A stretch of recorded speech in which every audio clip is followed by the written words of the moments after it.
Hello, everybody, and welcome to a new episode of the Investing in the American Dream podcast, where we will be exploring the latest in investment migration, EB5 program developments, and smart strategies in a post-RIA world.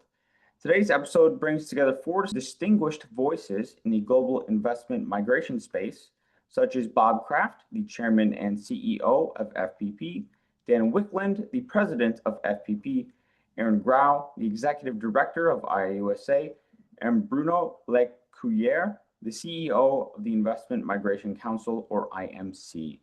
We're thrilled to have them with us today for this timely and insightful conversation. Gentlemen, thank you for joining me. And just to start with a quick overview, could each of you share your role and how it connects with a broader investment migration landscape? And let's start with Bruno, and then go to Aaron, and then Bob, and then Dan. Absolutely. Thank you very much for inviting me to your podcast, Peter. So I'm Bruno Lecuyer. I'm the co-founder and CEO of the Investment Migration Council. We're a Swiss-based membership body with 550 members in 53 different countries. And essentially what we do is we act as a platform to connect the various professionals that operate in the ecosystem of global investment migration. So we act on behalf of our members, doing some public affairs work at the European Union level, with the OECD and with the UN since 2019, where we have special consultative status with the Economic and Social Council. We also, of course, work very hard to improve standards. We've introduced various codes of professional conduct. We also have educational courses that all really facilitate better business and better connectivity for investment migration globally. Thank you for that. Aaron, why don't you go ahead? Thank you, Peter. Thank you, FPP. Appreciate the opportunity to join you guys. My name is Aaron Grau. I'm the executive director of IIUSA, Invest in the USA, and we are the country's not-for-profit trade association that represents all stakeholders internationally with regards to the EB5 program.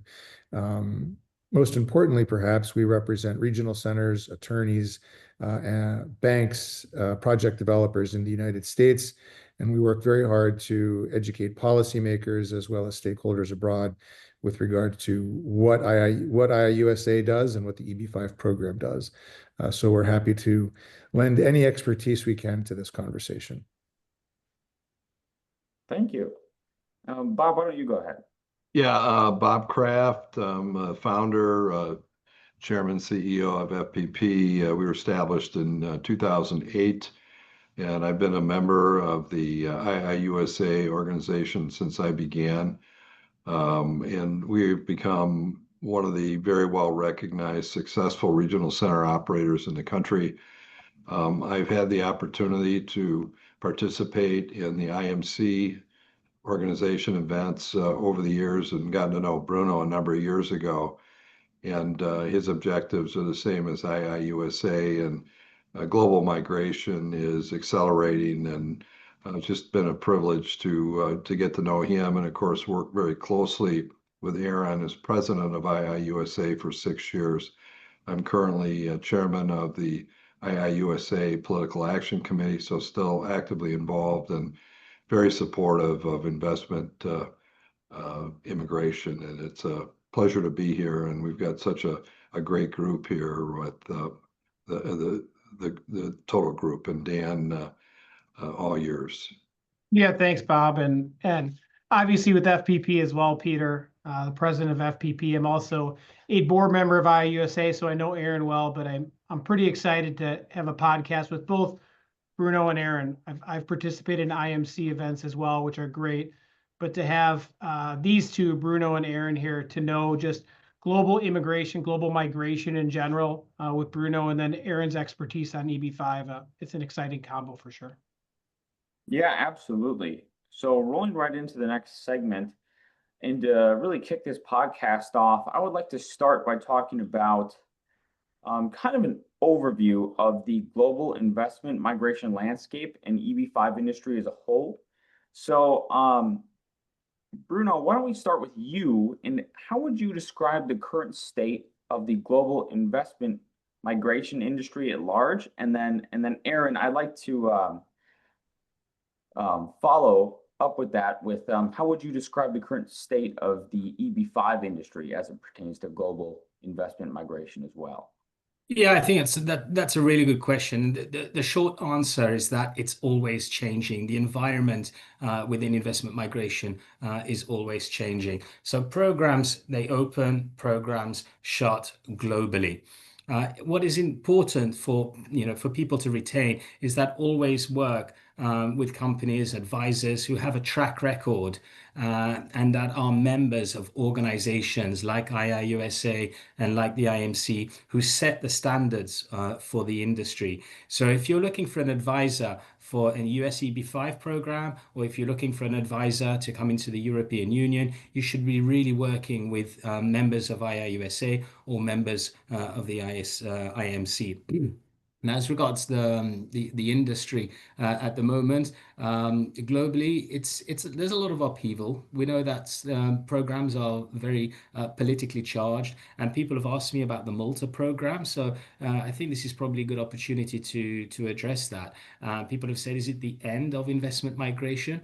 Well, the short answer is it's not the end at all. It's the end of the current Malta citizenship program as we know it. What we do know is that the Maltese government is negotiating with the European Commission in Brussels to make changes to the legislation which allows third country nationals to obtain Maltese citizenship and by default European Union citizenship.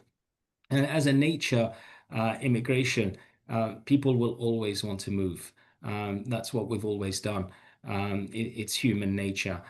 So definitely these programs, if they're properly created, constructed, they're properly legislated, and they're properly regulated, and they're properly scrutinized, then programs really can work and have the benefits desired by attracting debt-free capital injections into economies that absolutely need that.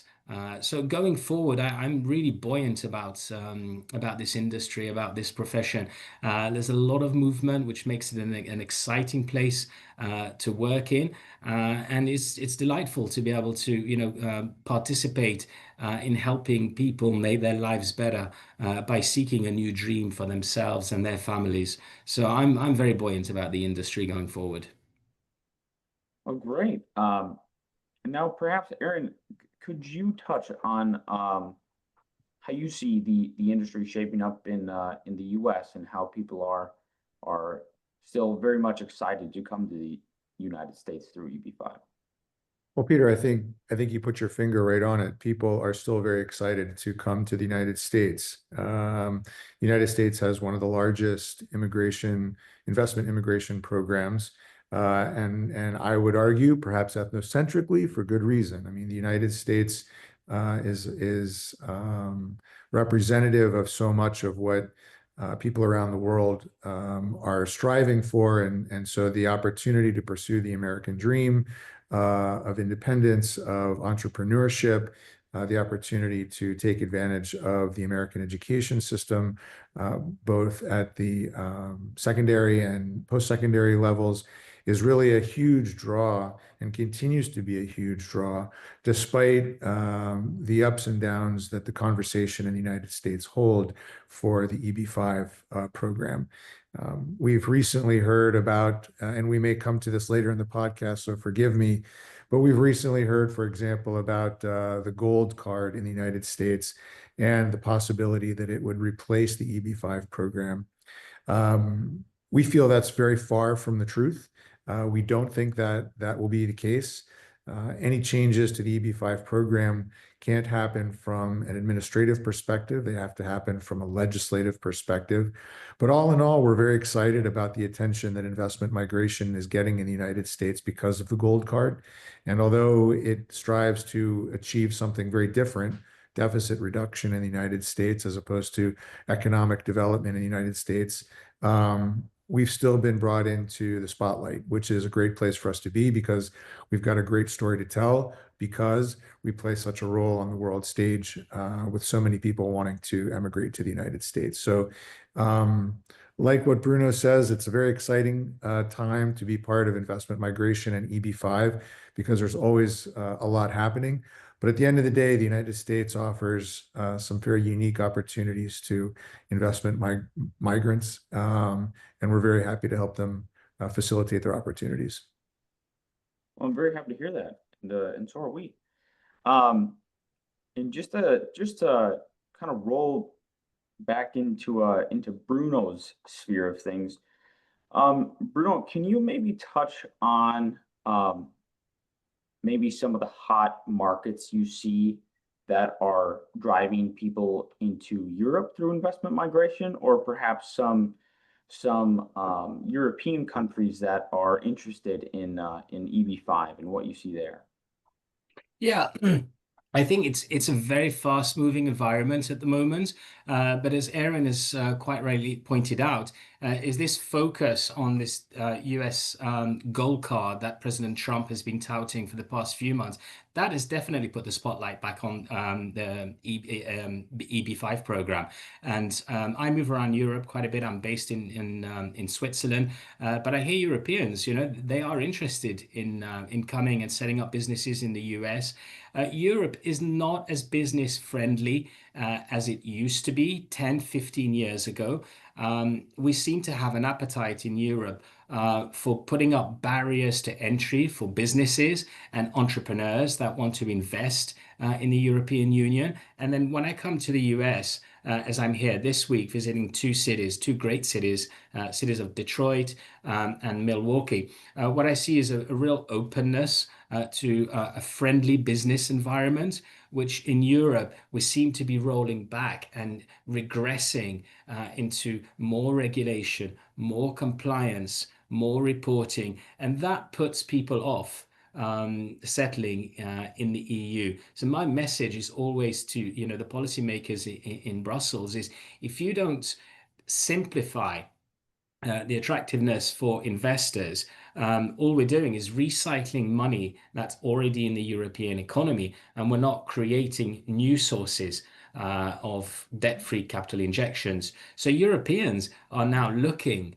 beyond the EU. And the USA has always consistently scored very highly in terms of attracting foreign migrants. But maybe some people don't realize that the EU can be a strong market for the EB5. And I think if there's a little bit more research done, a few more scouting trips to the EU, then I think that that perspective might change. And I think that would also be quite healthy for US EB5 professionals to be attracting Europeans into the US. Yeah, phenomenal points. Thank you for those.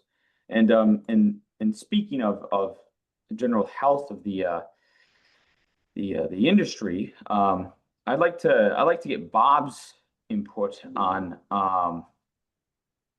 how things are currently being viewed and being run. As Bob has been a leader in the EB5 space for well over a decade, and particularly since RIA passed, Bob, I would like to ask you, what major shifts have you noticed in investor behavior and industry dynamics as it pertains to Europe, but also just in general? I mean, I think it's pretty unanimous within the EB5 community that the new program has reinvigorated the industry even beyond what it was before the lapse occurred. The focus on driving investment into rural and targeted employment areas, and the way it was structured by Senator Grassley and Senator Leahy, has moved money throughout the country as opposed to just being concentrated in some of the large projects, which really had a detrimental effect on the program. The appetite has grown.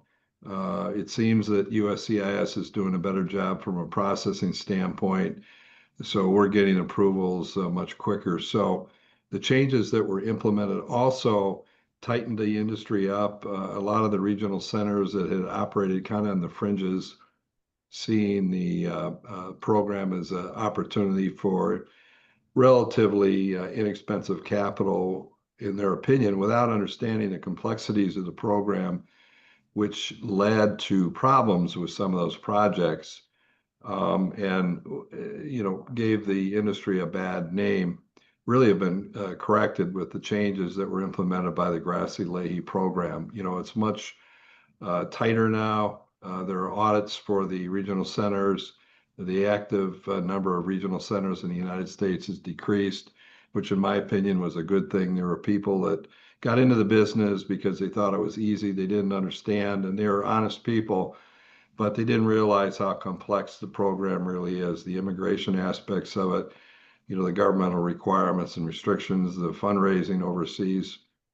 It's not an easy business, and it's certainly not for the faint of heart, but that's improved the performance of the projects that are in the marketplace, and I think it's given a new level of confidence to people around the world. So I feel really good about the changes. We went through a really rough time for roughly 8 years there. We had a lapse in the program, and the program was kind of on and then off, and we had short extensions, and that created uncertainty in the market. And then the 5-year authorization has provided surety along with a grandfathering clause that was introduced. So investors that come into the program, even if for some reason it expires at the end of 5 years, which I'm very confident that will not happen, but the investors don't have to worry about that. The other big change was concurrent filing. If you're in the United States on a visa category, it could be anything. You can actually do a concurrent filing, which allows you to stay in the United States and gives you basically the same benefits as a 526 approval under the EB-5 program. So that's created a lot of interest for people that are in America on other visa categories, and has been really good for the industry. So I feel like we're in a really good spot. As Aaron mentioned, the gold card discussion has created a new awareness of the potential of EB-5. And so the challenge for us as an industry, is to, with Aaron's leadership, maneuver through that and make sure the message is properly delivered to the administration and the House of Representatives and the Senate to continue the program on a permanent basis. And we hope increase the number of visas that are available. Yeah, great points. And Aaron, from a trade association perspective, as Bob was mentioning, with all those great changes with RIA, and Bob mentioned rural projects, how have those rural projects evolved post RIA? Have you seen them add to the health of the program as a whole? Absolutely. I mean, the two overarching goals that Congress had in establishing RIA, one was to infuse integrity into the program through transparency, through accountability, which it definitely has. And the other was to drive investment into rural communities, which it has. And as Bob said, it's definitively added to the health of the industry, because it's created more diversity in the types of projects that are out there and available. It's created jobs in places where jobs weren't otherwise being created, all of which reflects very well back on the EB-5 industry and the stakeholders in general, so that when we go back to Congress in 2026 and 2027 looking for a permanent authorization, we've got nothing but success to point to. The goals that Congress laid out have been met, are being met, can be extended. So we see the rural expansion, the expansion of rural projects, as a huge win for the EB-5 program, and one that I see continuing into the future and helping us tell the EB-5 story as when the time comes in the coming years. Yeah, absolutely. And now that we've talked a little bit about the EB5 industry as a whole and the health of the industry, I'd like to ask Dan my next question, which revolves around project development. And Dan, I would like to ask you, how has FPP adapted its project strategy in response to the new visa set-aside categories like rural? And just to build on that, what are some of the key considerations today when structuring EB5 projects that both ensure immigration success and meaningful economic impact? Yeah, I think Bruno said it earlier when he was talking about the European programs. He talked about change. And obviously, there's change in the EB5. Aaron said ups and downs. But rolling with that change is important. I think the stability we got with the Reform and Integrity Act in 2022, although boy, time flies, we're already in 2025 now. And that's why it's important that we work on that new legislation. But at the same time, like Aaron said, rural's really popped up. I mean, FPP is based in Milwaukee, Wisconsin. Wisconsin is typically considered a rural state, but until the IRA, EB5 for FPP was solely focused on the high unemployment TEAs. That's it. And we did that with everyone else. And just because in cities, it was easier to raise funds and develop these projects. But since then, when you talk about looking at projects post RIA, FPP is finalizing one of theirs right now, a fundraise on our Kaya project. That's a rural project. And we have another rural project to follow that one. Now, neither of these happen to be in Wisconsin. They're both in Utah. But again, it's structuring these projects to meet the demands of investors. Our RIA set aside 20% of the visas for these rural locations, and also has that premium processing, which has been really important in raising from different markets. I assume from Bruno and the European programs, we have overlap in a lot of the same countries that the Europeans cater to, just like the Americans cater to, and having some premium option to get people through that process faster has made us structure more projects to fit that mold. On top of that, if you looked probably pre-COVID, it's not as much with the RIA, but there were a lot of projects that were raising mezzanine debt, preferred equity, some equity deals, but we've kind of come full circle from back after the financial crisis in 08, 09, 2010, where you see a lot more senior lending out there too. So for instance, both of FPP's current projects we're the senior lender on those. So again, that goes to the structuring, and that's those changes Bruno was talking about in Europe. We have those same changes here in America, and EB5 kind of rolls with the punches on that. And we try to figure out the best way to structure something to fit into the current environment for investors. Yeah, absolutely. And just to roll right along with Kaya, as you mentioned, which is our I-956F approved rural project, which qualifies for those rural set-aside visas. I'd also like to mention that we just got our first I-526E approval as well. And Bob that's and important. Dan, That's important, Peter. Let me just interrupt it when you say that, because that goes to that rural premium processing. That I-526E was processed in 6 months, 12 days. Yeah. And you look at IIUSA is a great source. As a member, we get access to a lot of data. You see a lot of that in Lee's data, Aaron, this processing in these rural areas. And if you're an EB5 investor, if you go back again to 2010, you were waiting 3 months to get your I-526 approved, right? Nobody even thought about it. Nobody cared. But when you get to 24 or 36 months, it starts to get crazy for a while, and that turns investors away. So when you get to the rural category now, and we see our most recent I-526E getting approved in 6 months and 12 days, that means that premium processing set out by the RIA is working, right? Yeah. And that is what is really attracting investors over and making these programs much more popular, at least in this short-term change that we've seen. Mm-hmm. Yeah, great points. And I might just ask you, I mean, do you foresee this as a great signal going forward for investors, and not only for Kaya, but maybe our next project as well? Yeah, I mean, I definitely do. As long as rural keeps moving fast, it's going to be popular. I mean, I think Aaron said it, when you asked him a question earlier, we didn't see rural, and now it's hugely popular. It's been hugely successful. I think Senator Grassley wanted it that way, and things in the RA have worked out very well for rural areas because of that. Because if you can get in, get that premium processing, get through the process quickly in a good quality project. Again, you don't want to go into just any rural project. I think Bruno said partnership is important, doing your research. In Europe, it's looking at members of IMC. In the US, it's members of IIUSA.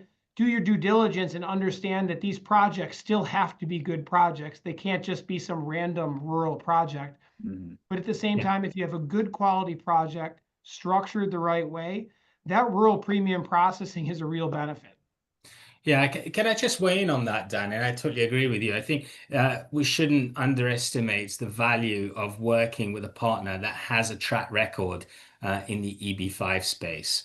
In the same, when you're looking at any investment migration program globally, make sure that your partner, your advisor, has that track record. And I think 6 months and 12 days is amazing and is to be lauded, really, because that demonstrates that investment migration in its purest form actually really is a force for good and can change communities on the ground. And if you can turn that around in 6 months, that's a win-win for the local community, but it's a win-win for the investor. And that's what programs are meant to be.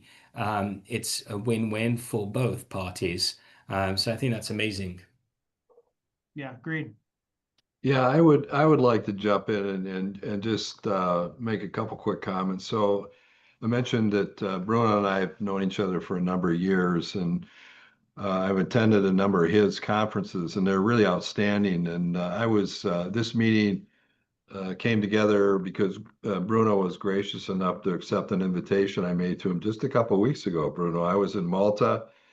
You were there. We were able to visit, and we talked about our businesses and the IIUSA IMC relationship, which was established a number of years ago.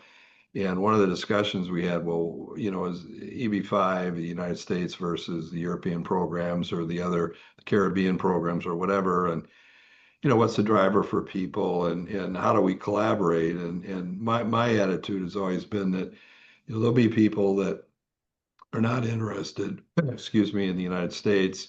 They may be interested in Portugal or whatever, and that's fine. And we're one of many options for people, but it's important that the programs that are presented are credible, that they work, that they meet the requirements of the investor and helps them achieve their expectations. So, whether it's Portugal or the United States, everybody has a little bit of different objective in terms of where they want to end up and different reasons also. Aaron mentioned education's a big one for many families that we talk to.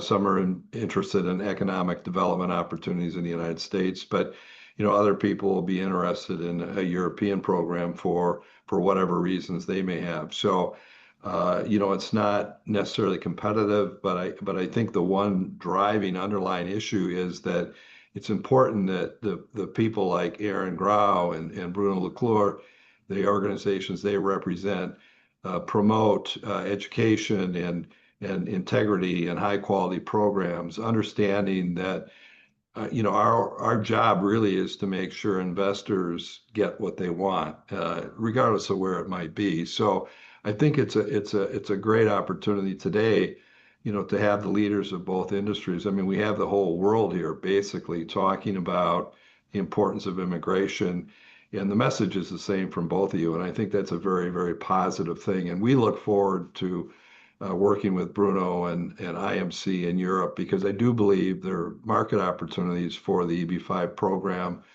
in Europe. And for whatever reasons, people would like to come to the United States, and we'd like to be viewed, as a quality provider and a member of IIUSA and bring all the things that you would expect your members of IMC to bring to their investors. Yeah. And I'd like to second that, but I'd also like to, tell anybody who's watching this that whatever you read or hear on socials about investment migration, often the stories are very negative, often particularly in Europe with the Malta citizenship case. But let me reassure you that the European Union, through its Anti-Money Laundering Authority, which is being launched in July the 15th, in actual fact, is the European Union essentially recognizing investment migration. And that is a big breakthrough for the sector, because previous to that, the European Union didn't want to recognize citizenship or residency by investments as legal instruments for migration. But by introducing this new regulation, which is coming in July, the EU is essentially recognizing the value but also the contribution that it makes to local economies. So the sector has been pivoting a lot in the past couple of years, and you have professionals on this webcast that are completely up to date, because it's our job to do that. And IIUSA, we have a good relationship, which we've had for I think about 8 or 9 years, and we do share information at timely points in the calendar.